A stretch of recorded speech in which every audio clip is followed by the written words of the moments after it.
आता पाहूयात महाराष्ट्रातलं एक असं गाव जिथे आंब्याचं झाड लावणं अपराध समजला जातो. म्हणून या गावामध्ये आणि शिवारामध्ये कुठेही आंब्याचं झाड दिसत नाही. म्हणून लोकशाही मराठीनं या गावाची पाहणी केली. तेव्हा नेमकं काय दिसलं पाहूयात आमच्या या स्पेशल रिपोर्टमध्ये.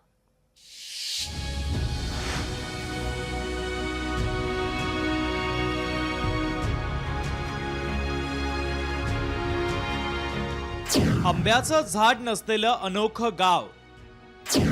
या गावात आंब्याचं झाड का नाही? काय आहे गावाची अंधश्रद्धा?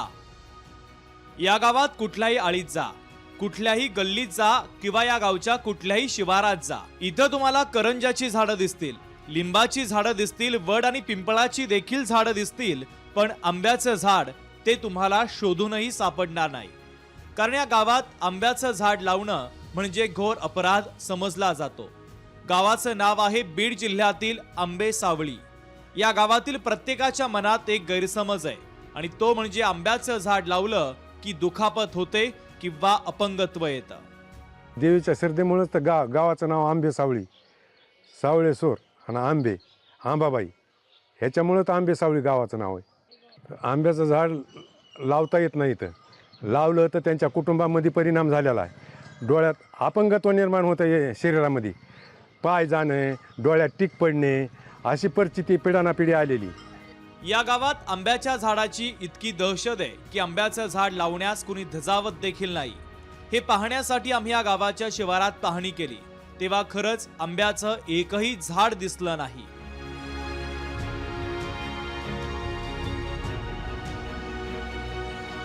या गावातील एका शेतकऱ्याच्या शेतात एक आंब्याचं झाड उगवून आलं. त्यानंतर या घरात जे मूल जन्माला आलं त्याच्या डोळ्यात जन्मताच व्यंग होतं. त्याला एक डोळ्यानं दिसतही नाही. मात्र हे सगळं या आंब्याच्या झाडामुळे झाल्याचा गैरसमज हे लोक अजूनही वागवत आहेत. आताच्या काळामध्ये बी काही जागेवर म्हणजे एकच कुटुंब होतं असं की त्याने एकच झाड लावलं होतं. म्हणजे ते लावलं नव्हतं पण ते उगून आलं.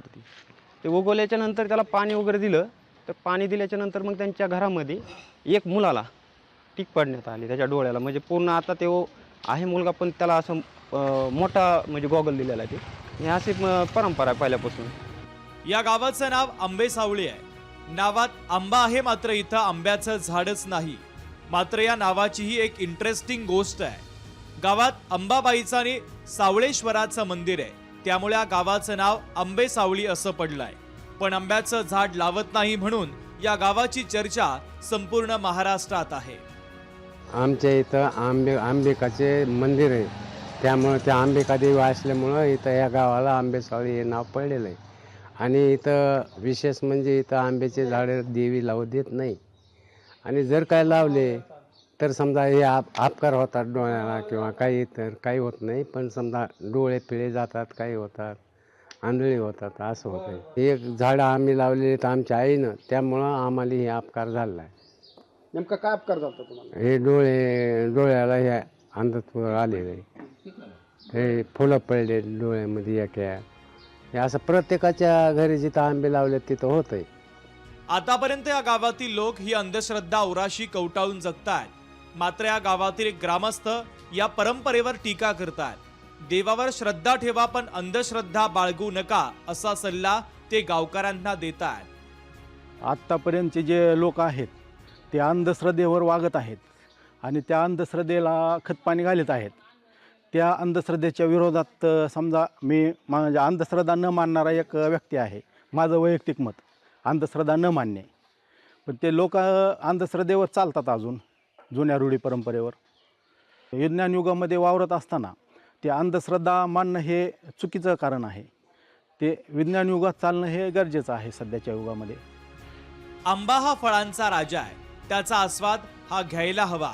या गावातील लोक आंब्याचं फळ खातात मात्र आंब्याचं झाड लावत नाही. यावर अंधश्रद्धा निर्मूलन समितीनं गावकऱ्यांना आवाहन केलंय. आम्ही या गावात आंब्याचं झाड लावू आणि काही इजा होतंय का ते पाहू आणि लोकांचं निरसन देखील करू असं अंधश्रद्धा निर्मूलन समितीनं म्हटलेलं आहे. आंब्याचं झाड असेल किंवा कोणतंही झाड असेल, या निसर्गाची ही देण आहे आणि ते उगवणं व त्याचे जे फळं आहेत ते आपण चाखणं हा आपला हक्कच आहे. आपण त्या गावामध्ये जाऊन झाड लावणार व जर कुणालाही या बाबतीत इजा झाली किंवा काही दुःख झालं तर आम्ही त्या ठिकाणी त्याचं निराकरण करू, त्याच्या नागरिकांच्या मनातल्या शंका निरासन करू. त्या ठिकाणी आरोग्य विभाग येईल, प्रत्येक जो शासनाचा विभाग आहे त्या ठिकाणी येऊन तिथं समुपदेशन करीन व ही अंधश्रद्धा या नागरिकांच्या मनातून काढून टाकेल.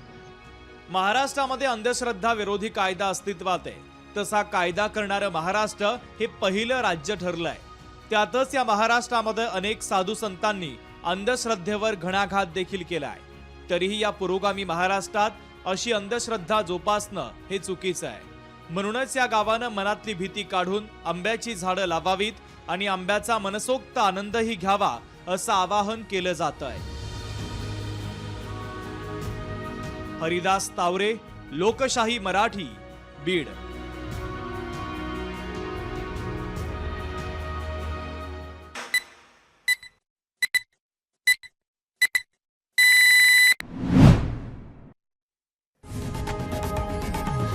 लोकशाही मराठी ऐका, पहा, जागरूक रहा.